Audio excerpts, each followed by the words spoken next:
The definition of a ghost town is a deserted town with little to no people living in it. A town once bustling with people can become a wasteland.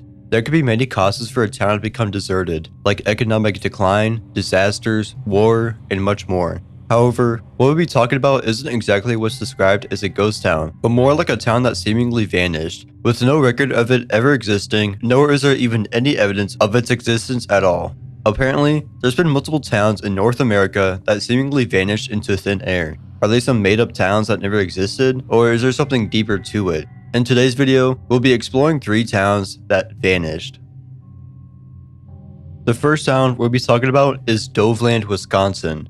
Unsurprisingly, there is little to no information about Doveland and its history. The only thing known about Doveland is that apparently the town was made sometime in the 60s and it was located in the heart of Wisconsin, or in other words, located in the central of Wisconsin. However, despite there being no record of this town existing, no maps listing Doveland, and no buildings found connected to Doveland, multiple people have claimed that they knew people from Doveland, went to Doveland, and even supposedly owning souvenirs from Doveland, like shirts, mugs, etc. A person named Nate Allen commented on a video talking about Doveland, claiming that their father lived there for a year or 2 and talked about it occasionally. Apparently, the town housed military families, and the town was destroyed after a quote incident. They also mentioned that the town had to do with something called Project Sanguine. Project Sanguine was a proposed US Navy project in 1968 for, quote, communication with submerged submarines using extremely low frequency, or ELF, radio waves. I emphasize the word proposed because this never happened, mostly due to protests and possible environmental impacts it would have had. Instead, a new project was created called Project ELF, operating from 1989 until 2004 and was located in Clam Lake, Wisconsin, and Republic, Michigan.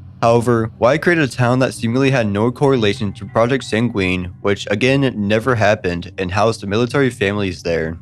There have been many theories created on what could have possibly happened to this town, like how a massive earthquake occurred, creating a sinkhole and swallowed the entire town, or how the town was destroyed by damming and got flooded, or the town got destroyed because of a military gone wrong experiment, which we somewhat covered. Even if this town somehow got swallowed by a sinkhole or flooded because of damming, there would have been some sort of documentation about the town, but there isn't any, like I said. There do exist military towns in the United States, but it just doesn't seem like they would just destroy this town, force all residents to move somewhere else and move on with their life. Of course, there's also the theories about this town being related to aliens or whatever, which I'm not even gonna bother looking into. The final theory is one that I believe to be the truth behind this Doveland town. Mention of the Doveland town can be traced all the way back to 2015 on Reddit and 4chan. Apparently, when you typed in the word Doveland, Google would autocomplete it to Doveland, Wisconsin. However, attempting to recreate this now doesn't work. Now, I'm not sure how legit this claim is, and if it was real, I have no idea how this would have happened. After this discovery, it seemed that people turned this into an urban legend, claiming the town mysteriously vanished. There's claims that people have merchandise or souvenirs from Doveland and provided screenshots showing said merchandise. However, this isn't hard to fake at all. It's very easy to go onto Redbubble or a site similar to it, add in text that reads Doveland, Wisconsin onto a shirt, mug, whatever, maybe add in some graphic and claim it to be real. One very interesting thing to note is a thread on 4chan talking about Doveland, and the OP included a photograph supposedly from Doveland, showing 3 people sitting at a table and presumably a restaurant. This is the only supposed evidence that this town existed. Unfortunately, it's extremely likely that OP took some random photograph from way back then and claimed the photograph took place in Doveland, but I do have to give credit, it's strangely creepy, most likely because of the strange red lighting. The next town we'll be talking about is Langville, Montana. Langville, Montana was apparently another small town that disappeared in the early 2000s, and very similarly to Doveland, when searching up Langville, Google would autocomplete it to either Langville, Montana incident, and Langville, Montana turned inside out. The only supposed evidence of the town is an image through Google Maps, showing a very creepy glitched house with text that reads 2003 Google. I managed to find the source of the image somewhat, tracing all the way back to a comment by Reddit user Loopy Duck, whose account is now deleted, on a post asking for WTF things on Google Street Images. They linked the exact location where the image was taken, except it's not corrupted anymore, and we could see now that this was definitely not taken in Montana, but in New York. This urban legend has become so popular that it was even referenced in the 2016 Ghostbusters movie. A character in the movie called Agent Rourke can be seen saying, "Sheriff in New Mexico report to UFO encounter. The crew of the SS Orang-Medan dies mysteriously. The entire town of Langville, Montana goes missing." The final town we'll be talking about that met a similar fate to the others is Urkhammer, Iowa.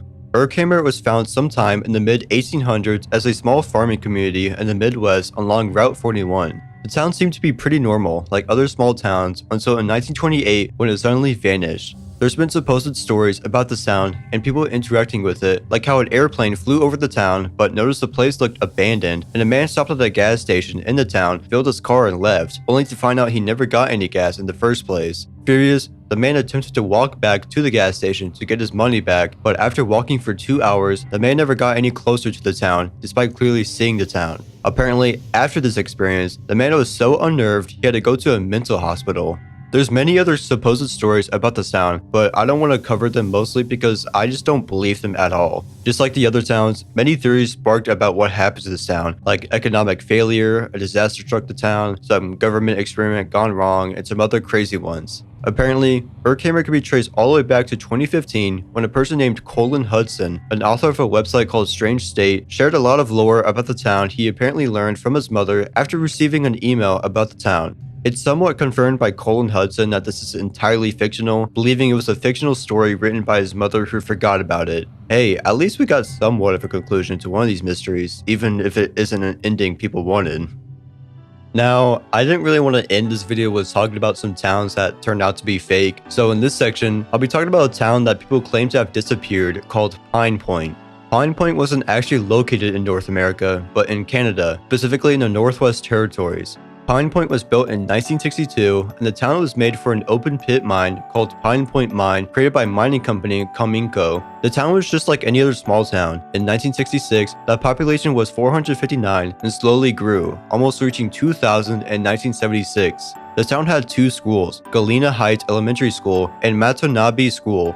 However, on February 1st, 1980, the Matanabe School burnt down, and a new building was built in the same location. The most notable people who lived in Pine Point were former professional ice hockey player Jeff Sanderson and Everett Clippard, who apparently went to jail for being gay. Yep. Unfortunately, it's common that mining towns eventually die out due to economic issues, and Pine Point is no different.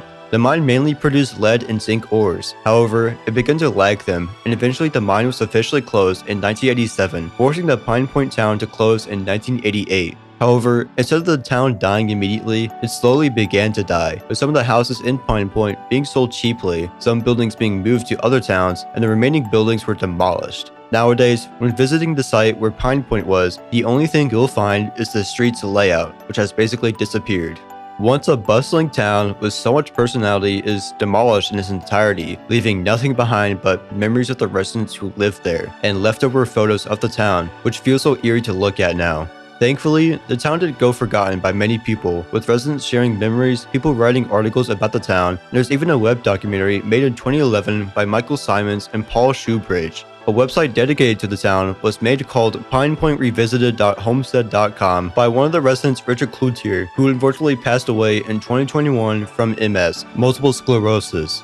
The site helps archive anything that came from Pine Point, especially photos like locations, buildings, homes, residents, and much more.